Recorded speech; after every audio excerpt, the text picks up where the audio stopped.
Vincenzo Gioacchino Raffaele Luigi Pecci, más conocido como León XIII, nació en Carpineto Romano, Italia, hace 200 años, el 2 de marzo de 1810.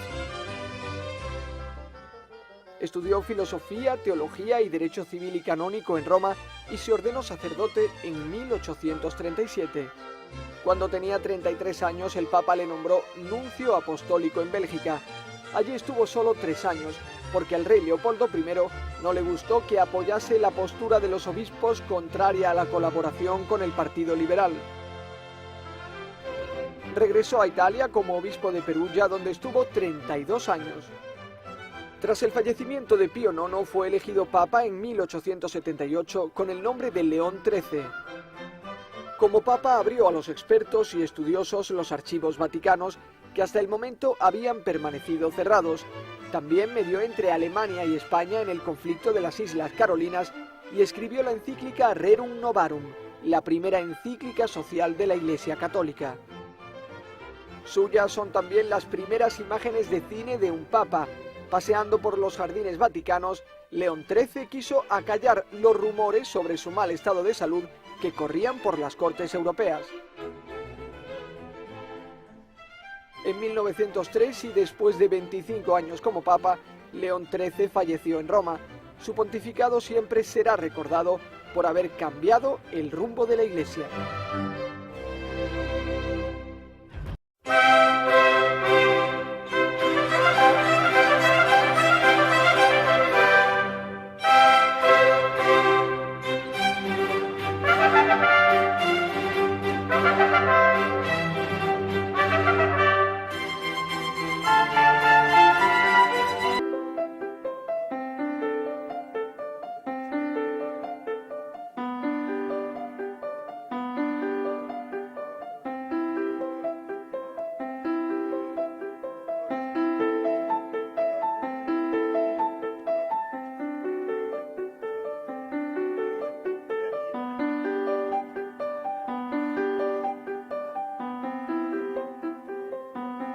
Accetti la tua elezione canonicamente avvenuta a Sommo Pontefice.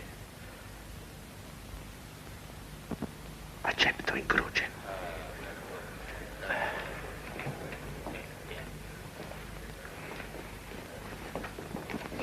Come vuoi essere chiamato? Poiché devo soffrire, prenderò il nome di quelli che hanno sofferto. Mi chiamerò Pio.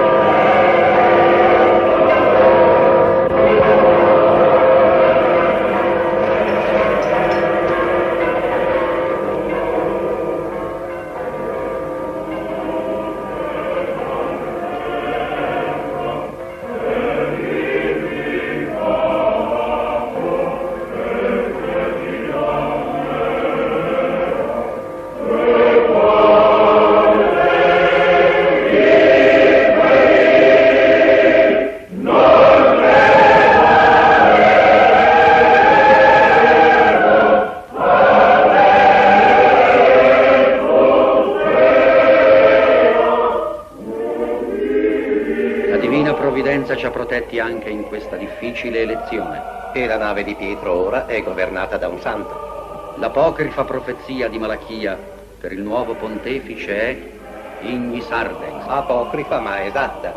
L'anima di Giuseppe Sarto è davvero un fuoco ardente.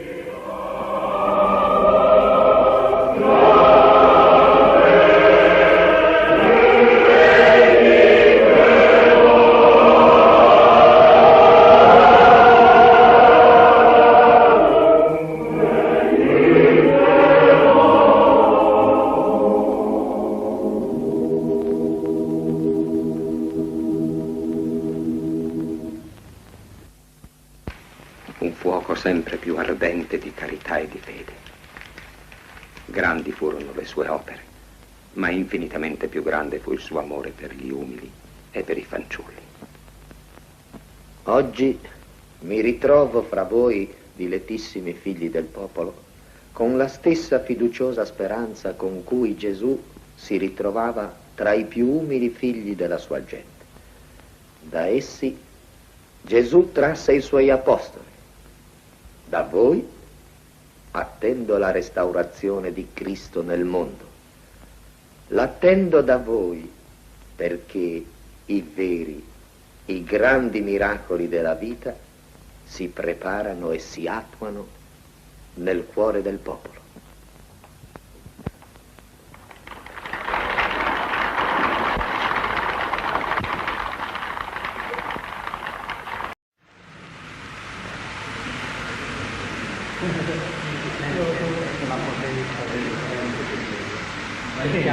Perché sono diventazioni della forza elettrica.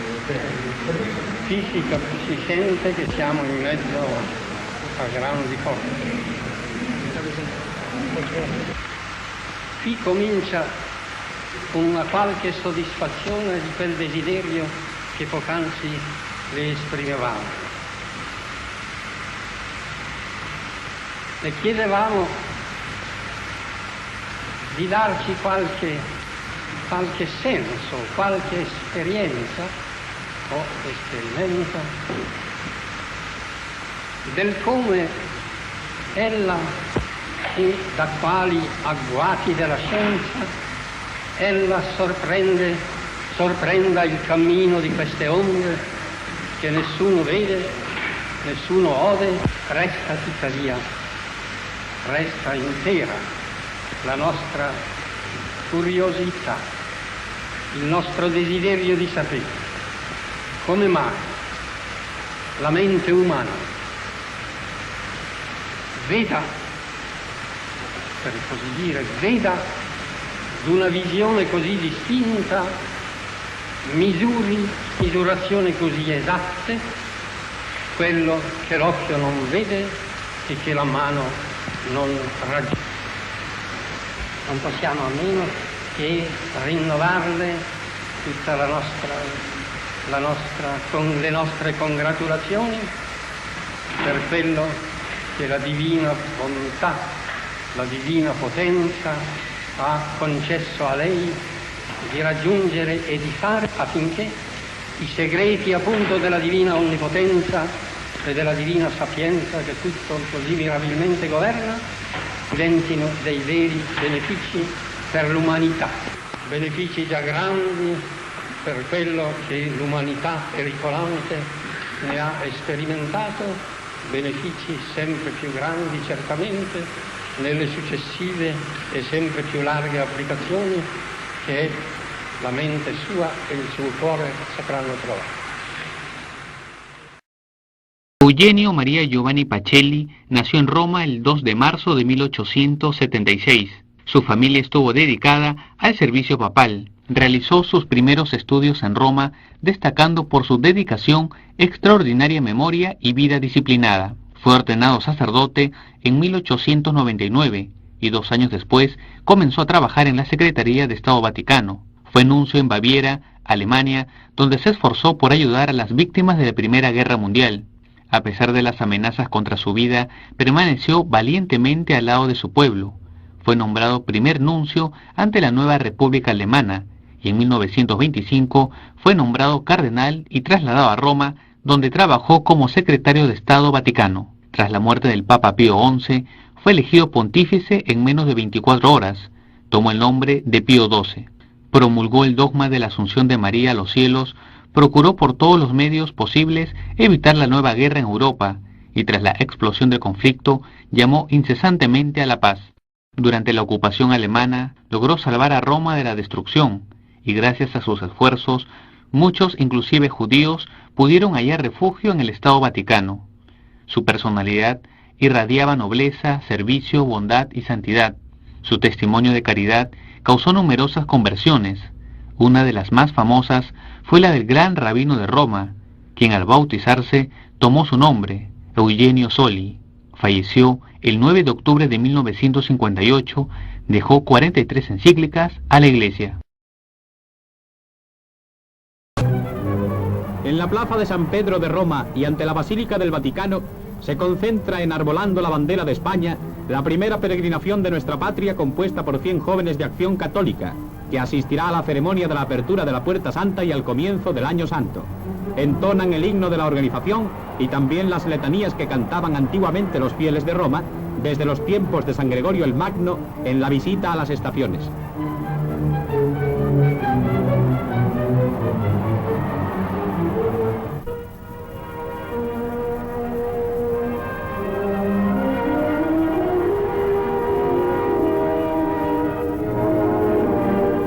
También acude a esta ceremonia el ministro de Asuntos Exteriores, don Alberto Martín Artajo, que ostenta la representación del jefe del Estado y del Gobierno y al que acompaña el séquito que con él llegó a la ciudad eterna.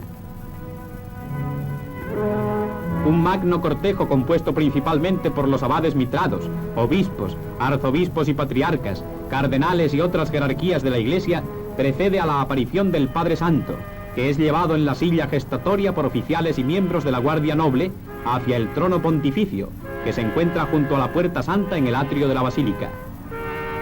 El Papa imparte su bendición a cuantos se congregan a su paso.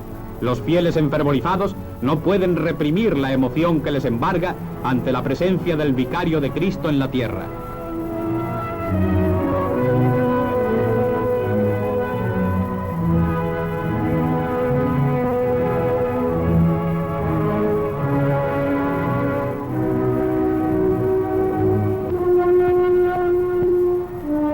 Frente al trono se halla la tribuna reservada a los representantes de los jefes de Estado, gobiernos, cuerpo diplomático y parientes de su santidad, representaciones de las órdenes de Jerusalén, de Malta y del Santo Sepulcro.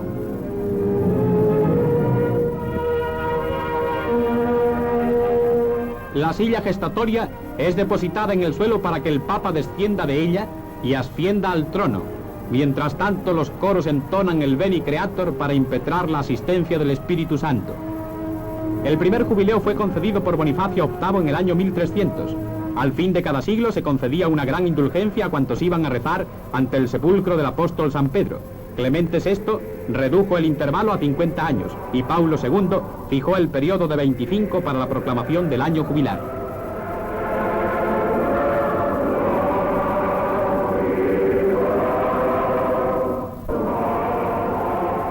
Su Santidad inicia seguidamente la solemnísima ceremonia de la apertura del Año Santo y al pie del trono lee la oración ritual que precede a este acto. Después de terminada la oración y llevando en la mano izquierda un cirio encendido, descarga los 3 golpes con el martillo que le entrega el penitenciario mayor sobre la puerta provisional, mientras pronuncia los versículos a los que contestan los coros.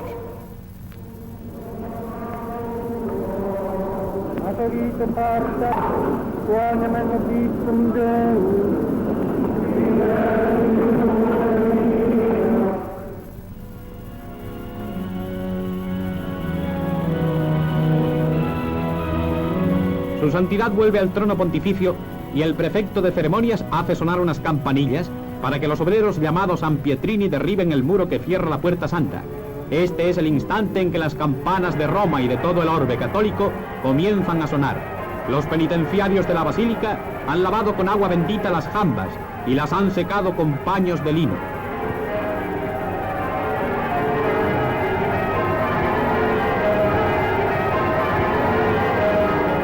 Su Santidad, con el cirio encendido en la mano izquierda, dice: «He aquí la puerta del Señor», y atraviesa la Puerta Santa.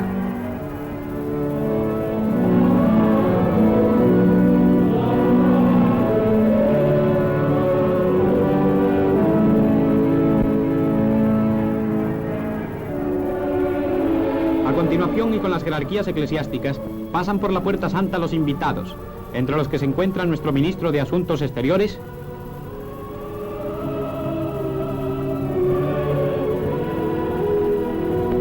la reina madre de Bélgica,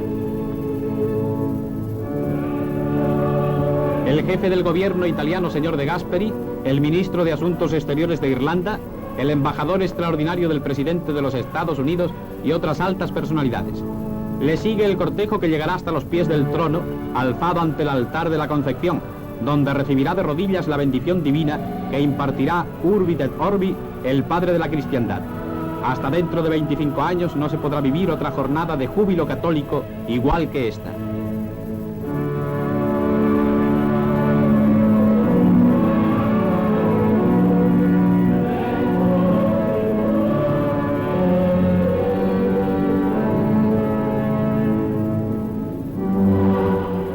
La basílica está ocupada por más de 50.000 personas. Su santidad desde la silla gestatoria recibe fervorosos vítores de la muchedumbre a los que corresponde sonriente.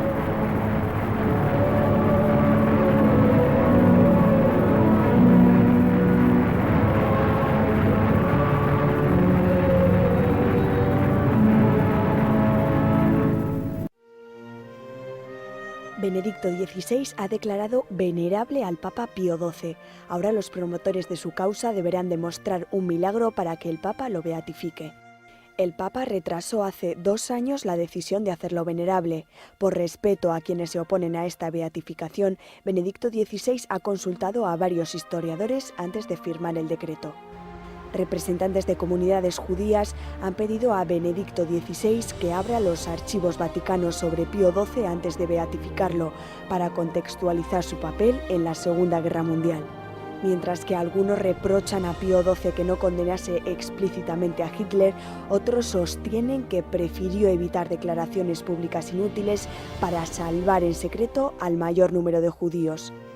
Antes de ser papa, Eugenio Pacelli fue nuncio apostólico en Baviera. En 1929, con 53 años, el Papa Pío XI lo nombró cardenal y volvió a Roma como secretario de Estado del Vaticano. 10 años después, en 1939, comenzó su pontificado. En él proclamó el dogma de la Asunción de la Virgen. Murió a los 82 años después de uno de los más largos y difíciles pontificados de la historia. Angelo Giuseppe Roncalli nació el 25 de noviembre de 1881 en Soto il Monte, provincia de Bérgamo, Italia.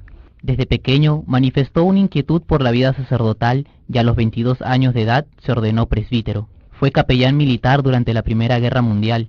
En 1925 fue nombrado obispo titular de Areópoli y adoptó como lema episcopal la frase obediencia y paz. Trabajó pastoralmente en Bulgaria, Turquía y como nuncio en Francia.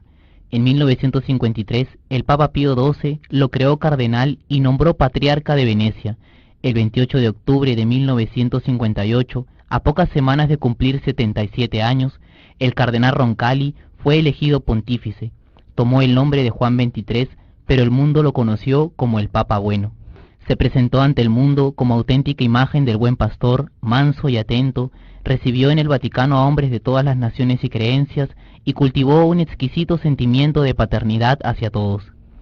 El hito más importante de su pontificado fue la convocatoria del Concilio Vaticano II. Murió el 3 de julio de 1963. El Papa Juan Pablo II lo beatificó en el año 2000 y su fiesta se celebra el 11 de octubre, día en que inauguró solemnemente el Concilio Vaticano II en 1962.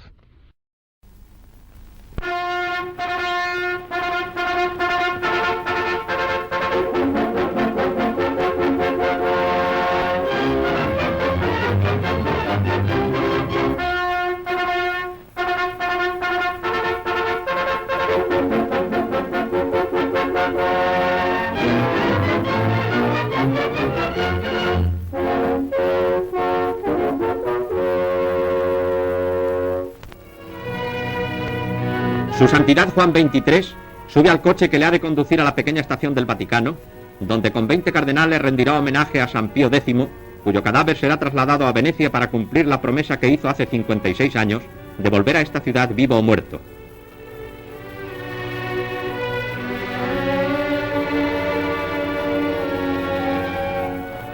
En el vagón capilla se halla la urna con tapa de cristal que contiene los restos del santo. Va vestido con el atuendo papal y una máscara de plata sobre su rostro. Antes de arrancar el tren, el Padre Santo Juan XXIII ora ante la urna y las restantes dignidades de la curia romana ofrendan también su testimonio.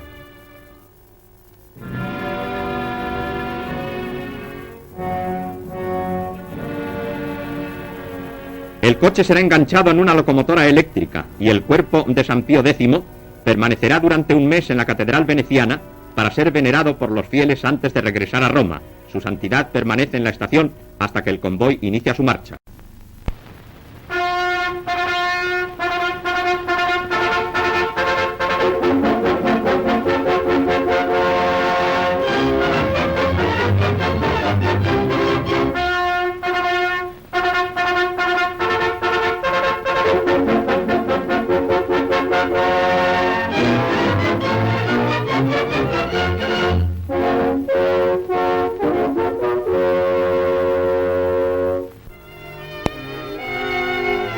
Una comisión de gondoleros venecianos, ataviados con sus trajes tradicionales, acude al Vaticano para ser recibida por el romano pontífice.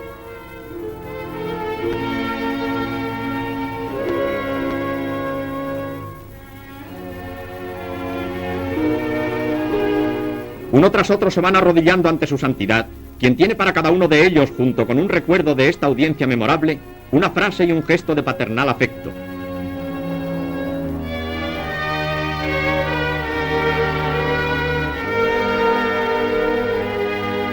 Después hacen la entrega de una pequeña góndola, llamada bricola, en cristal de Murano, y con una linterna en la parte superior adornada con la imagen de la Virgen, obsequio que es ofrecido por la ciudad de los Canales a Juan XXIII. Tanto este como los demás presentes, enviados por la bella ciudad del Adriático, son recibidos con grandes elogios por el sumo pontífice.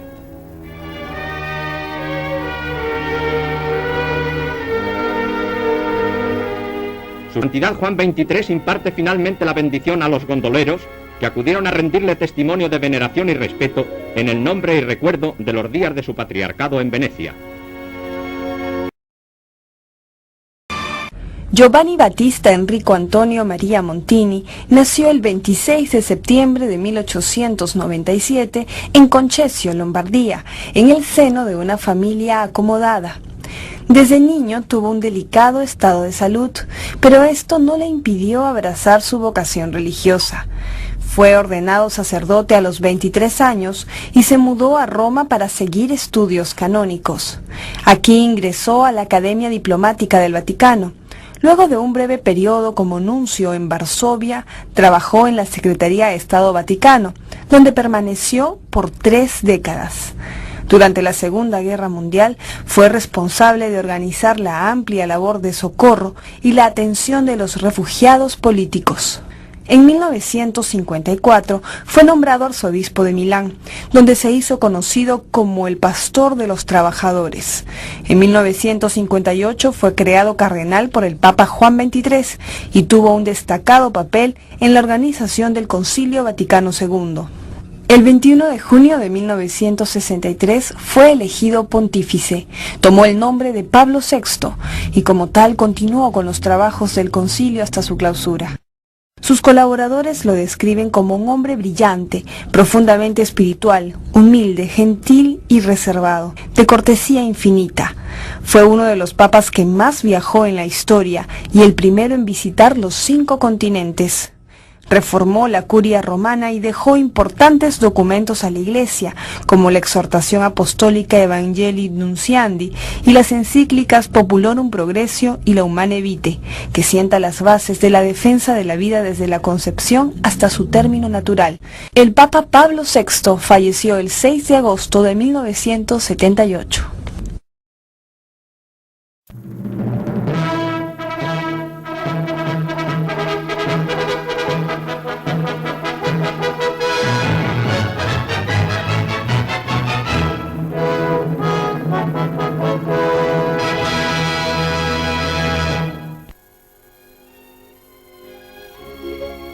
Jóvenes ataviadas con trajes de las 14 provincias donde Santa Teresa fundó monasterios, el príncipe don Juan Carlos y la princesa doña Sofía al frente de la misión oficial española, altas jerarquías de nuestra Iglesia, numerosas representaciones carmelitanas, teresianas y de otras asociaciones religiosas y culturales, asistieron en la Basílica Vaticana al acto solemne de la proclamación de la Santa de Ávila por su Santidad Pablo VI como primera doctora universal de la Iglesia.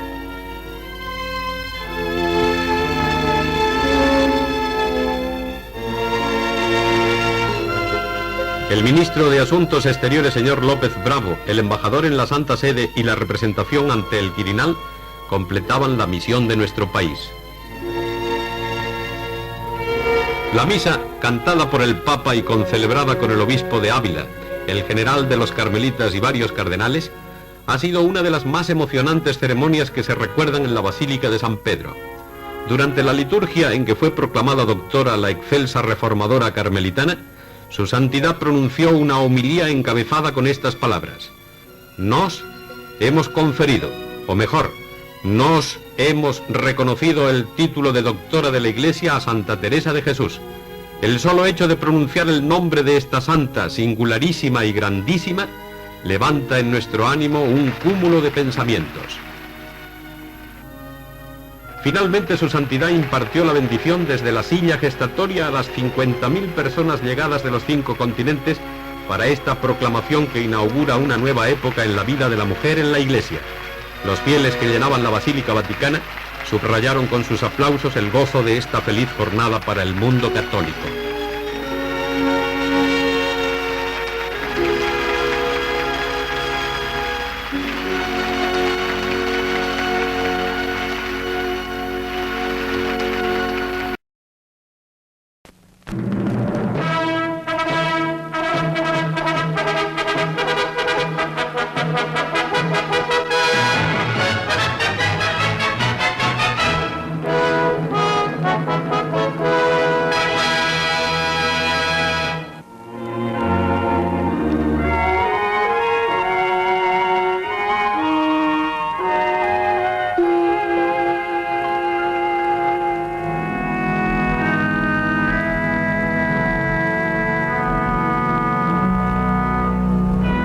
Al breve pontificado del Papa Juan XXIII sucedió el de Pablo VI, que se encontró con un programa ya iniciado. En efecto, Juan XXIII dejaba tras de sí obras tan importantes como las encíclicas Mater et Magistra y Pacem in Terris, que daban un paso más en el desarrollo de la doctrina social de la Iglesia, y el Concilio Ecuménico Vaticano II, destinado a poner al día las estructuras de la Iglesia y sus relaciones con el mundo. Pablo VI, por su parte, reanudó las tareas conciliares e inició una serie de contactos con otras iglesias disidentes. Las imágenes nos recuerdan su entrevista con el patriarca Atenágoras de la Iglesia griega ortodoxa.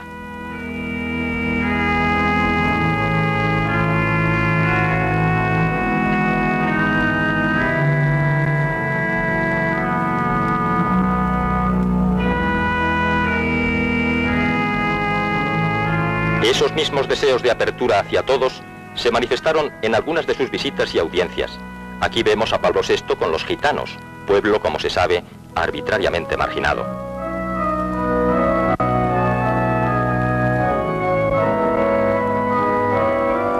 Idénticos propósitos le llevaron a efectuar una visita a las cárceles romanas.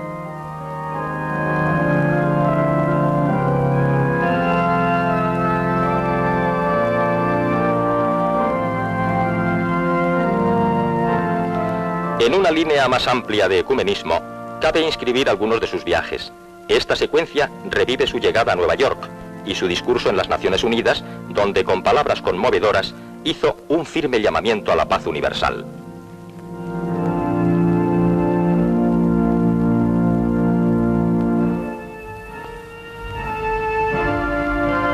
Entrañable para los cristianos fue su visita a Tierra Santa, donde recorrió los lugares en que vivió Jesucristo.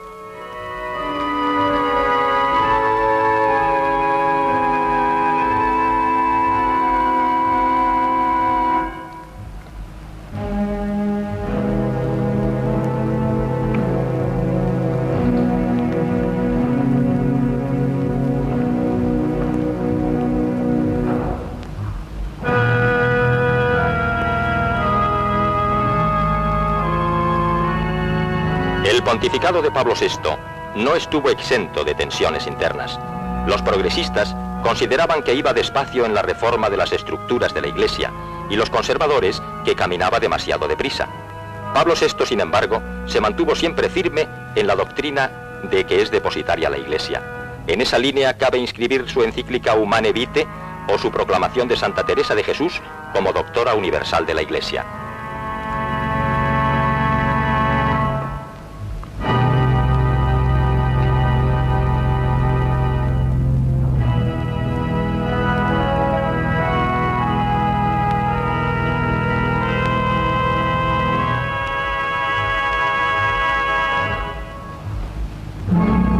En esa misma línea, también hay que contemplar su amor y devoción a la Virgen, de que es un buen ejemplo la peregrinación a Fátima.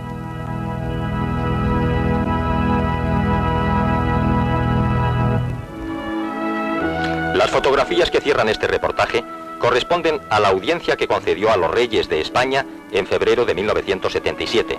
En ellas vemos a Pablo VI ya muy envejecido, tanto por la innatural de vida como por los muchos problemas a que tuvo que hacer frente durante su pontificado. Realmente, los momentos de transición en la historia son arduos y difíciles.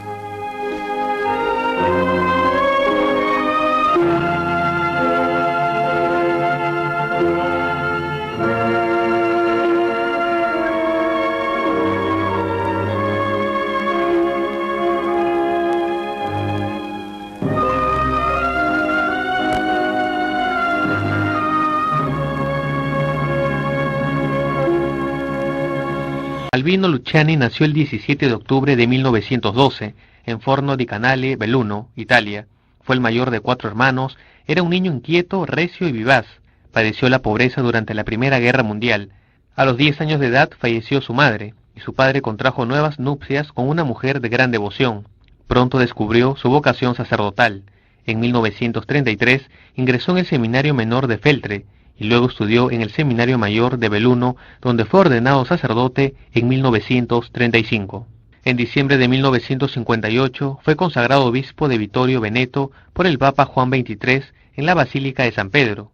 11 años después fue nombrado patriarca de Venecia, y en 1973 fue creado cardenal por el Papa Pablo VI. El 26 de agosto de 1978, el cardenal Albino Luciani fue elegido pontífice y se convirtió en el primer papa con 2 nombres en la historia de la Iglesia. Al llamarse Juan Pablo I, quiso honrar a sus 2 predecesores, Juan XXIII y Pablo VI. Su lema pontificio fue Humilitas, humildad. Falleció el 28 de septiembre de 1978, 33 días después de su elección. Fue sucedido por Juan Pablo II.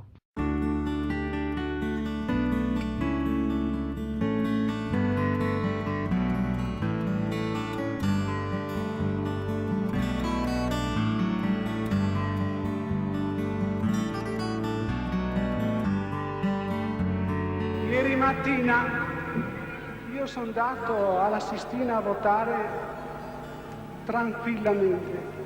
Mai avrei immaginato quello che stava per succedere.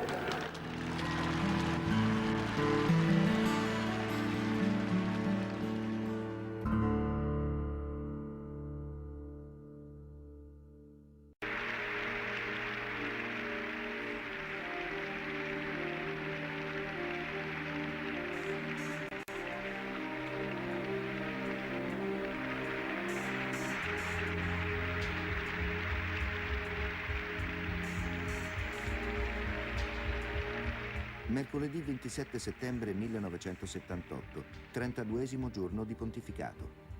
Manca un giorno alla fine di questa storia.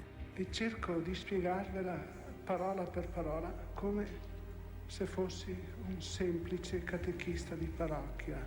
Il richiamo che il Papa esercita è tale che deve tenere 2 udienze separate. Qualcuno, dalla folla, gli augura lunga vita. Come?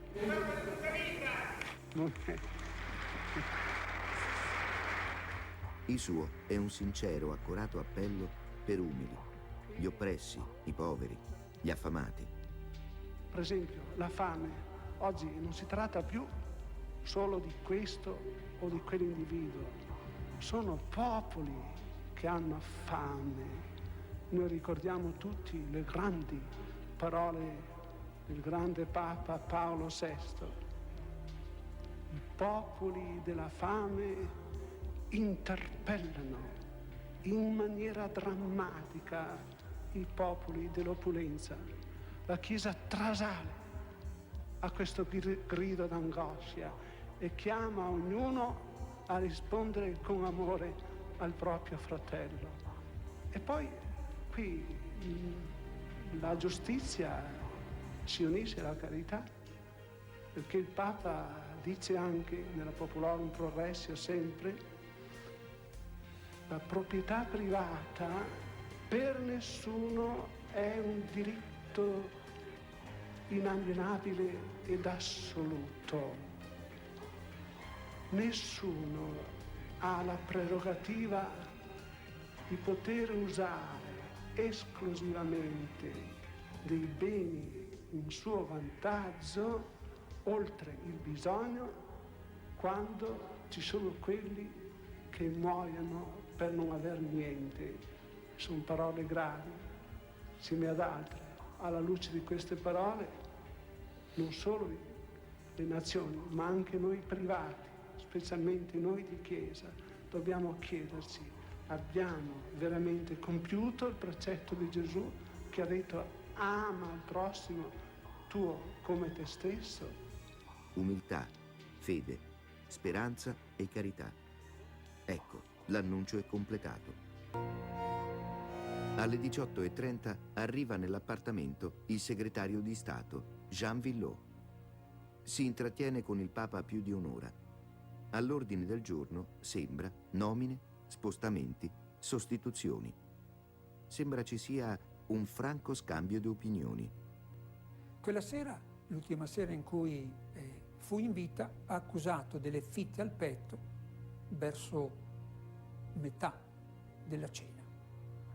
Alla nostra richiesta di convocare un medico ha risposto dicendo: ma mi sta passando.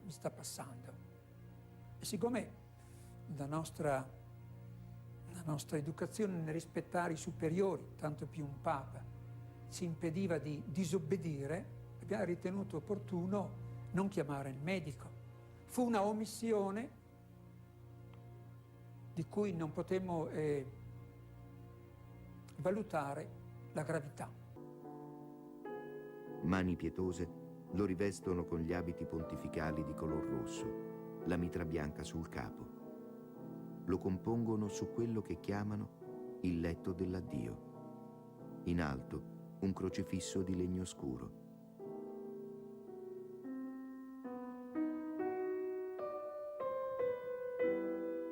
A pochi passi, quell'altare maggiore, dove non ha fatto in tempo a celebrare una sola messa, neanche il tempo del testamento. Ma non lascia beni materiali, non ne ha mai posseduti. Un cardinale mormora all'epitaffio che fu di Leone XI, papa per 17 giorni. Magis ostentus quam datus, più mostrato che dato. A migliaia arrivano sotto un cielo incerto, improvvisamente autunnale. I preparativi quasi svogliati della cerimonia funebre. Qualcuno consulta gli annali. I papi, che da San Pietro a Giovanni Paolo I non superano un anno di pontificato, sono 28. Quelli che non superano il mese sono 12. La fugace apparizione di Giovanni Paolo I non è un'eccezione nella bimillenaria storia della Chiesa. Ma non è ancora finita. L'Italia di questi anni è sepolta da una coltre pesante di minacce, sospetti, complotti, trame, che si insinua ovunque, in maniera indiscriminata, come una patologia inarrestabile. E qualcosa, nella versione ufficiale di quella notte, non convince. Dettagli, imprecisioni, errori, che oggi tutt'al più imputeremmo a ingenuità, approssimazione di chi gestì l'emergenza di quella notte, ma che in quel clima cupo e sospettoso si dilatano, assumono forma di fantasmi calunnosi che nulla hanno di reale, ma moltiplicano dubbi, generano sospetti che solo un mese prima erano impensabili. Primo, a scoprire il Papa morto non fu, come si disse, il secondo segretario McGee, ma la fedele Suor Vincenza. Si pensò non fosse conveniente dire che una suora, una donna, era entrata nella stanza del Papa. Secondo, il Papa non leggeva il nobile e celebrato testo medioevale Imitazione di Cristo, ma sue vecchie omelie. Si pensò più edificante mettergli in mano quell'antico libro di devozioni. Terzo, la causa della morte, con molta probabilità, non fu infarto al miocardio, che lascia visibili segni di sofferenza, ma embolia polmonare, che provoca una morte istantanea, quasi indolore. Embolia, come nel viaggio in Brasile del 1975. Imprecisioni, omissioni, probabili errori, ai quali segue la discussa decisione del Collegio dei Cardinali di non autorizzare l'autopsia dell'illustre defunto. In quell'Italia schiacciata dalla cultura del sospetto, qualcuno parla prima sommessamente, poi con clamore, di complotto. Una cospirazione, si dice, tramata all'ombra dei sacri palazzi, dagli antichi nemici, certi che, questa volta, la partita l'avrebbero persa loro. Una cospirazione, si dice, sostenuta da una misteriosa loggia massonica annidata in Vaticano. Congetture, ipotesi, scenari, ma non una prova, una testimonianza, un riscontro. E nessuno storico, a tutt'oggi, ha preso sul serio questa sorta di tardo racconto gotico.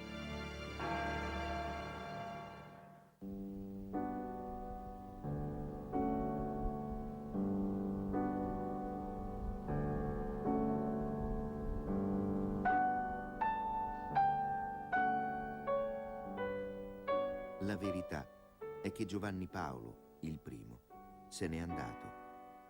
Se n'è andato lasciando sgomento in tutti. Se n'è andato in punta di piedi, come era venuto, in una notte di inizio autunno. Se n'è andato da solo e nessuno ha potuto farci nulla. Se n'è andato come tanti, all'improvviso, senza una ragione. Se n'è andato come accade ogni giorno, ogni ora, ogni minuto, dal principio e per sempre. Questo è il vero, unico mistero della morte di Giovanni Paolo il primo, la morte stessa. Quel nulla che arriva come un ladro di notte e per un attimo un'ombra fredda sembra oscurare il mondo e le cose. Un attimo, solo uno spaventoso attimo prima dell'incontro, dell'abbandono eterno tra le braccia del Padre. Aveva scritto: Ti chiedo una grazia, Signore. Vorrei che tu mi fossi vicino nell'ora in cui chiuderò gli occhi alla terra. Vorrei che tu tenessi la mia mano nella tua, come fa la mamma con il suo bambino nell'ora del pericolo. Grazie, Signore mio. A noi piace pensare che così fu, che così se ne andò Albino Luciani, Giovanni Paolo il primo, per 33 giorni sul soglio di Pietro, per sempre nel cuore del Padre.